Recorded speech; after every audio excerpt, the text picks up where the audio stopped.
Let's proceed. Time is against us. Let's proceed. Here it's 1.1.3. We have angle A. This 1.3 and 1.4 are still the same as that 1.1.1 and 1.1.2. So here this angle A is the angle at center. So by inspections, I assume that this angle here is equal to um, this angle is equal to 60 degrees. Let me not use 60 this time around, so let me say this angle is 62 degrees.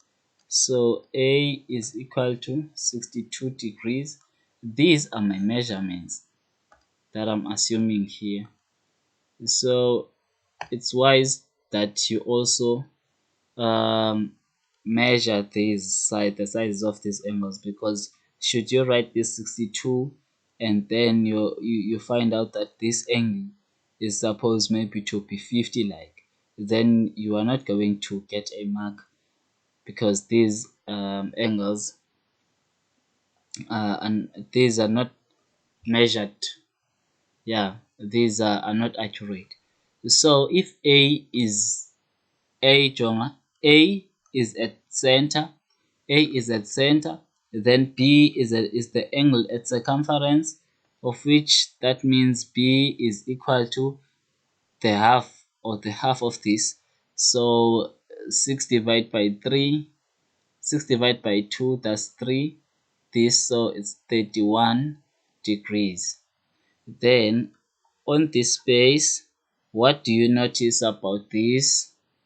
Well, what I notice is that A is equal to 2 times B, or B is equal to 1 over 2A. You can choose from any of these two. They are 100% correct. When I say they are 100% correct, I'm not saying the number, the values are 100% correct.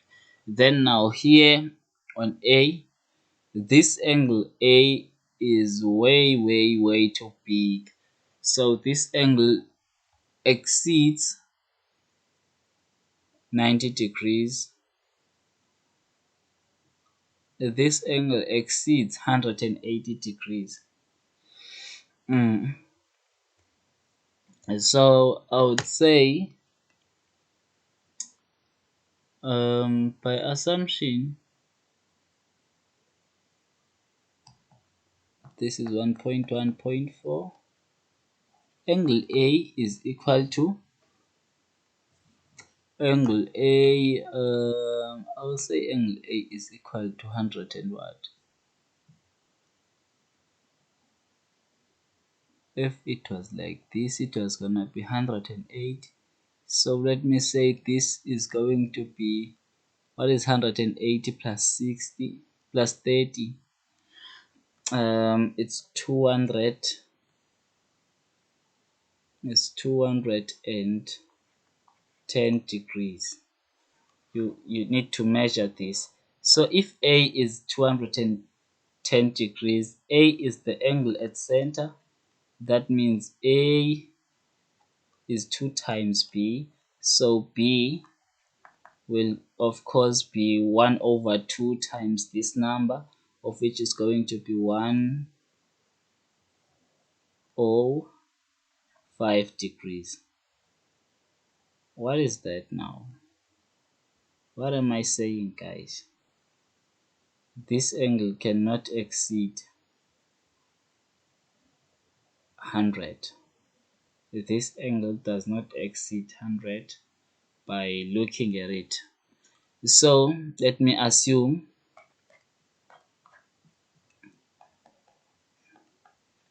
that B is equal to,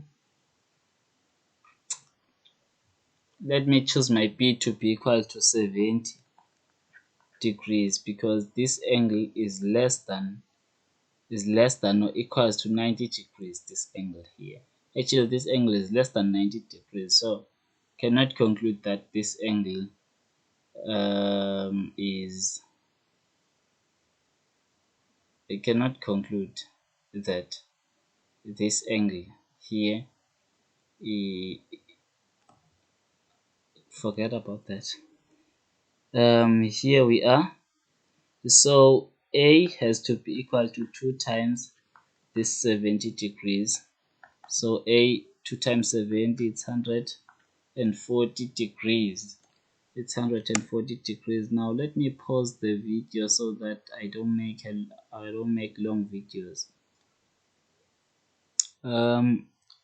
If I construct a line, I'm sorry about this inconvenience, but I had to double check this.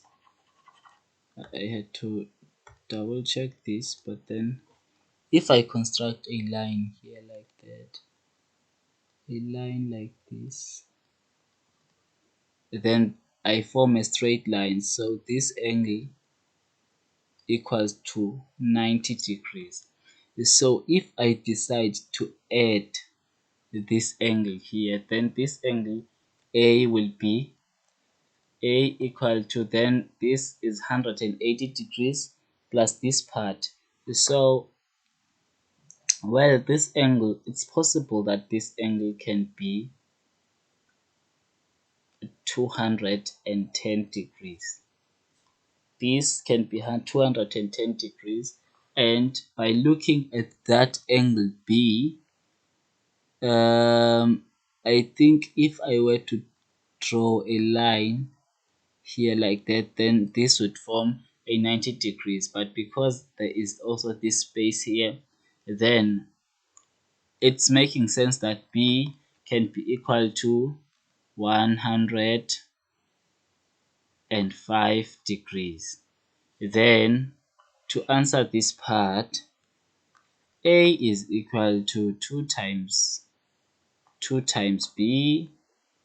You can choose this one, or you can say B is equal to 1 over 2A.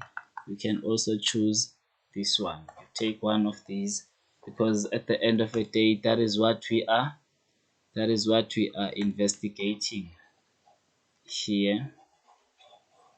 I am making, remember, I am doing this video for you to make corrections, not for you to copy my work and paste it. Should you do that, then your teacher should know that that has nothing to do with the guy, Chawana. Okay, now quickly let's insert a text box here. I am lazy to write now. My writing is way too ugly. So to answer here, what do you observe about the angles at center and the angles at the circumference? This is what we have to observe. The angles at center, are 2 times, let's say the angles at center are twice the angles at the circumference. Then this is what you are expected to notice. So this is what you should observe, and thank you very much.